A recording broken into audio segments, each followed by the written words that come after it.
Okay, so you're not seeing things. We're not going back and doing the whole derivation again. But I wanted to go back to this diagram here. So we're now going to work out what's the stress well, at the midpoint. So at halfway along the beam. Column, sorry. So the stress will be a combination of two forms of stresses.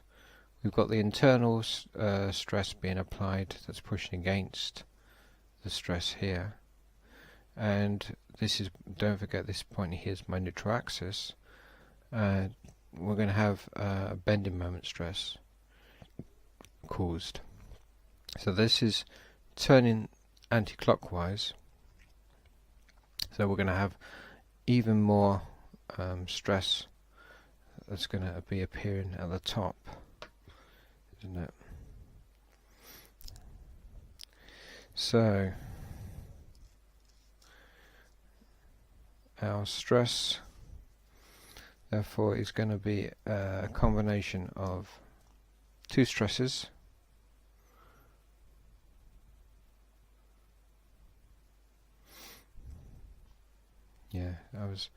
you got to think backwards, haven't you? So if something's pulling out, then the internal force is going to be going the opposite direction.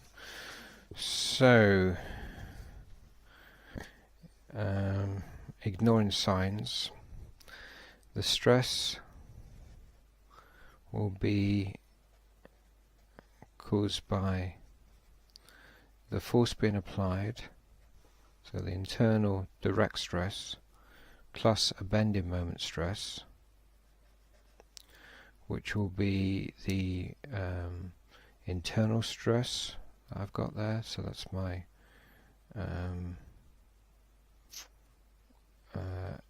M1 value at that point, times by C divided by I.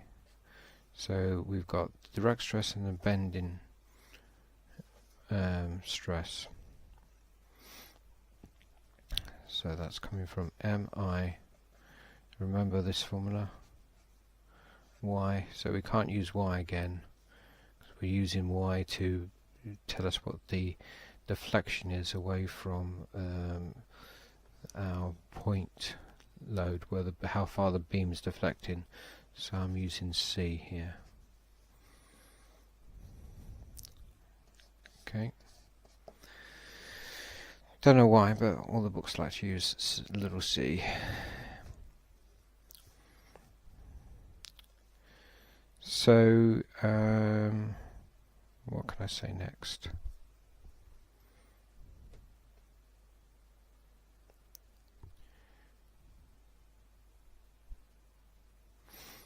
Well, my M1 bending moment.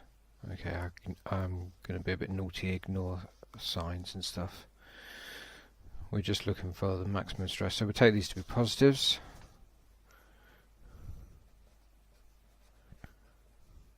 Is going to be Py plus Pe C over I. Okay. So you've got P in common everywhere. What else have I got? I will now use that I equals area times modulus of, radius of gyration squared, and substitute that in as well. So we've got P over A plus P Y plus E times C, and we're going to substitute this in A R.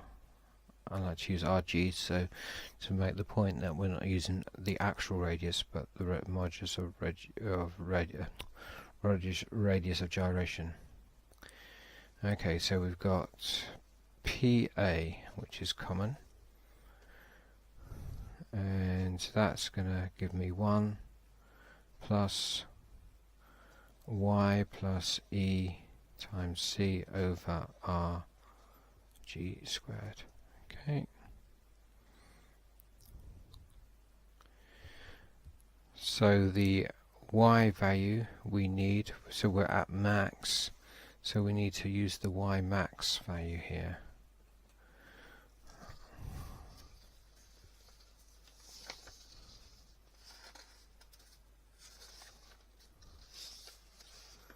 Where's my y max value?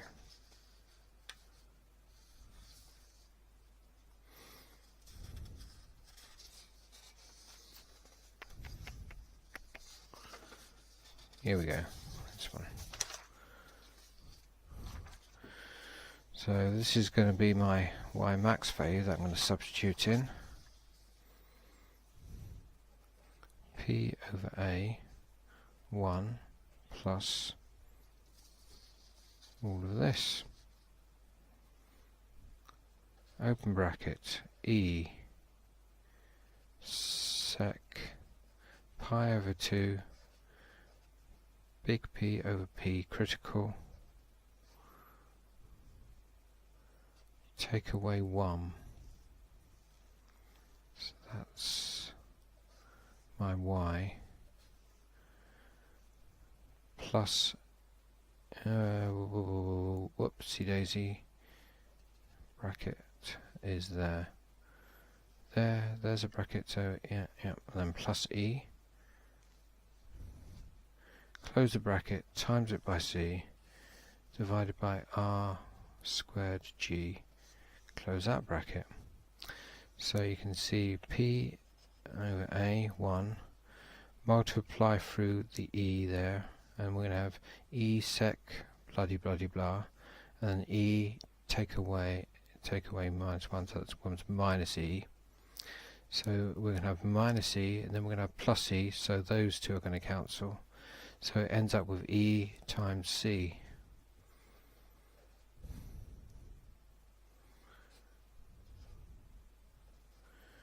So here we've got the distance, if you like, the displaced distance away from the neutral axis. C is the distance from the neutral axis to the furthest edge where you're expecting it to be buckling. R is your radius of gyration.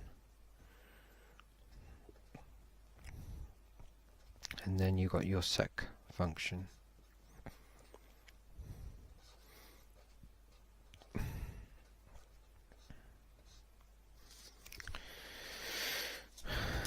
Okay. So that's what we're going to refer to as the secant formula.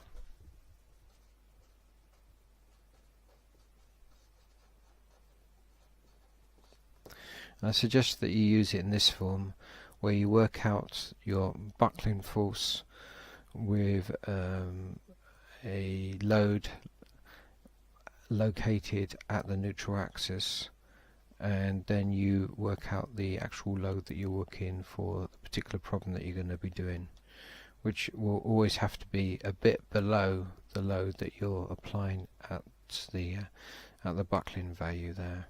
It will have to be, else your problem is not well written. Okay, so I would recommend that you use it in this form. What else can that tell me?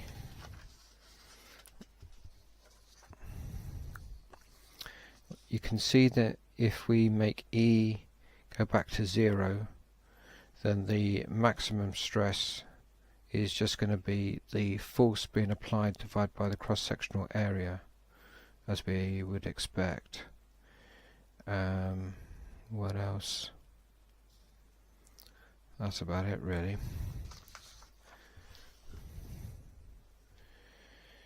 You can then plot the kind of graphs you'd expect to get for stress against the slenderness ratio.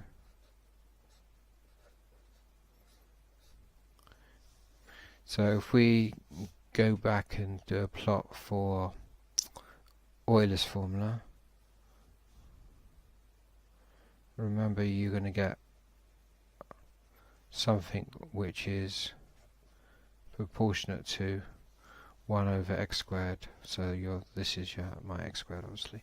So you're going to get a plot like that. Then you're going to get the stress cutting off at the yield strength,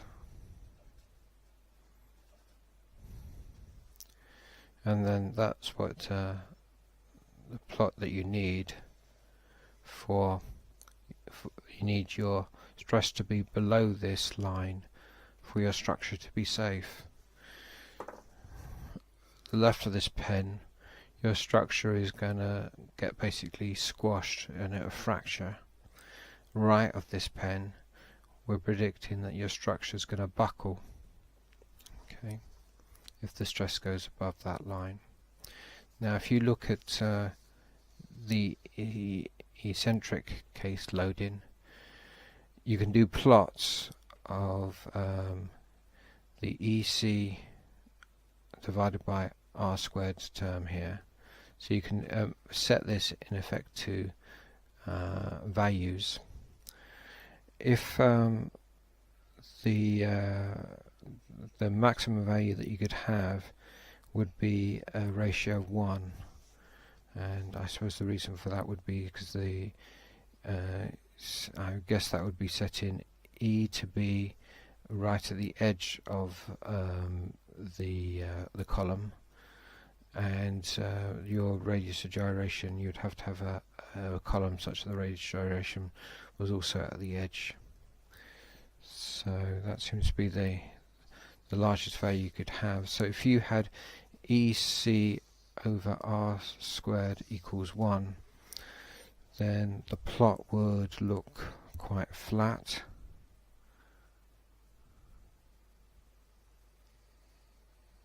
Something like that. So EC over R G squared equals 1. So in this particular case, you can see with quite significant misalignment of your loading with the neutral axis is going to cause us stress problems. I suppose it's to be honest, I don't know whether this is stress problems in terms of how it would actually behave. It would behave, I would imagine, in terms of buckling. But above this line, we've got no structural integrity. Now you can drop your value, so you could drop your E, for example, and make it get closer and closer to the neutral axis. So we could then have a this is a ratio of EC over R squared equals 0.1. And if you had a value like that, you'll be just below the Euler solution with the cutoff, and it will give you a line something like that. Okay, so here you can see by making this slight making your loading not directly on the neutral axis is making my structure significantly less secure, you know. So we're pretty much, we could be dropping it by not a half, but getting there in terms of the stress here that's safe and the stress here that's being predicted safe. Okay, now to use these equation, don't be afraid, just go through the process of looking for what your terms are going to be. So your P will be the applied load, the A will be the area of your column, the E will be, when you look at your column, if this is the neutral axis, the E is the distance away from that neutral axis where the load is getting applied. Okay.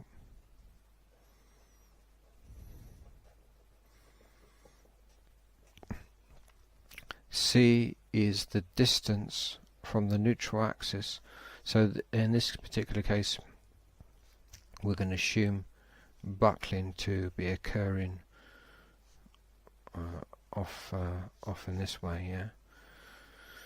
So therefore I want to measure this distance to this furthest edge, that's my C.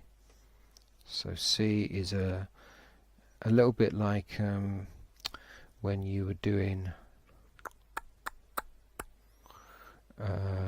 measuring stresses in beams and you were looking for Y top or Y bot. So it's a little bit like that. So you're looking for the but in this case, with your beams, when you're doing like the cross section of the beams, and let's say you found your neutral axis was here, and this is my Y. Well, this is my Y top value, and this is my Y bot value. So for this particular case, you would be looking for which Y is giving us the biggest value away from the neutral axis, and we know we should be using this Y. For eccentric loading, it's a little bit more along the lines of you have to think about which way that you think this thing's going to be buckling, and you're going to measure your neutral axis from there to the furthest edge. So in this particular case, I would measure it from there to the furthest edge. So that's the C. The R you would find by taking the second moment of area and then dividing it by the area, and then you've got RG squared. So you take the square root of that. So you'd find your R using that formula. So that's that one there. Sec, so P you know, and then I would use it in this form, this particular formula. So then I would work out separately P critical. So P critical depends on the kind of problem that you're now doing, so be a bit careful. We've just been talking about the case where we've got two forces being applied at either side. So if it now becomes a different types of problem with end conditions, then you need to change your end conditions. So your P critical is pi squared EI over K L squared, and again you maybe want to replace the I with area radius of gyration squared. So if I was doing a problem, I would probably start off by working out what that is. Maybe I would have to work out some of these terms. The R, the C I should probably be given in the question. The E I'd probably be given in the question. The A I might have to work out the area. The P I'd probably be given in the question. Okay, or unless they sort of gave us a question where they said what the maximum stress was, and then you had to work out P, for example. That'd be a bit tricky. So that's it, really.